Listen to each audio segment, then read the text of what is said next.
dan salam sejahtera. Saya Ismail Mahfaris, Kuis PSS anda. Hari ini kami bersama dari Stadium Parai sempena MSSD PD 2026. Jom ikuti kami sehingga penghujung rancangan.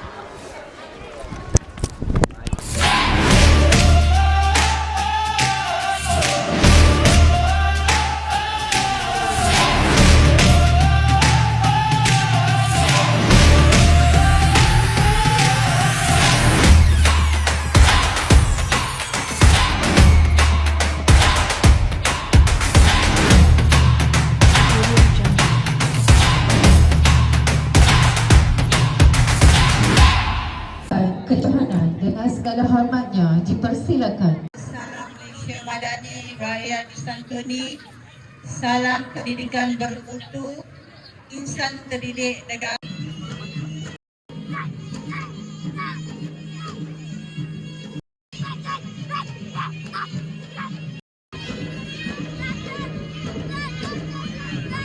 Timbalan pegawai pendidikan daerah, sektor pengusaha sekalian, pengusaha SK Lukur, Para lompat kijang kategori L15. Tempat ketiga,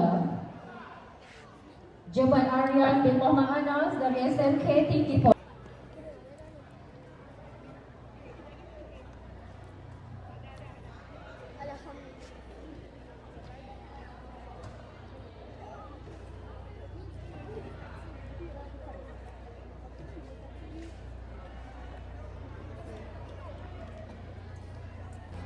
Sekali lagi, bagi asyara 4x200 meter kategori L12.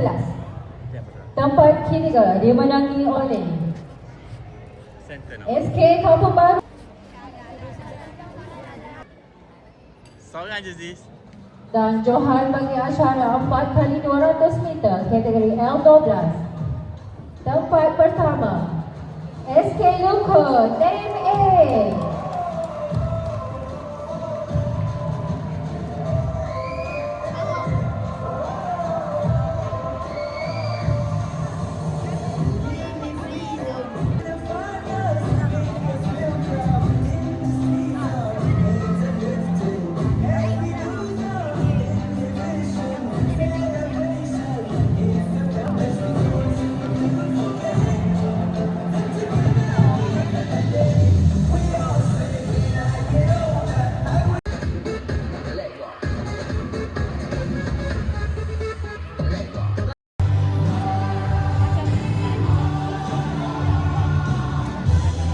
MSSD Boardington 2026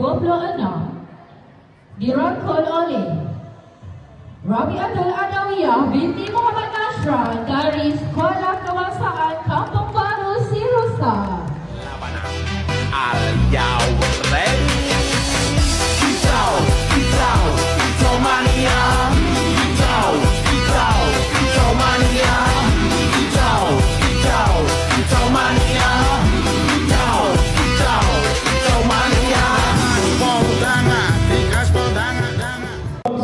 Kampung Baru Sirosa. Pahit petir hidup dan pengorbanan terpaksa dihadapi demi kejayaan. Terdidik sejak mula tabah berusaha tanpa cuba melangkah tak kemana. Di mana kau berada, pencapaian tak tiba dengan mudah. Kini standing in the eyes of the world. Kau sakit je? Cik Rosnawati bin Okey apa? Tinggi penghargaan dan ucapan terima kasih kepada jawatan. Okey, Kalau penghargaan juga Alright. Bersama untuk mengutip segala Stadium sekali ini, jumpa lagi. Bye.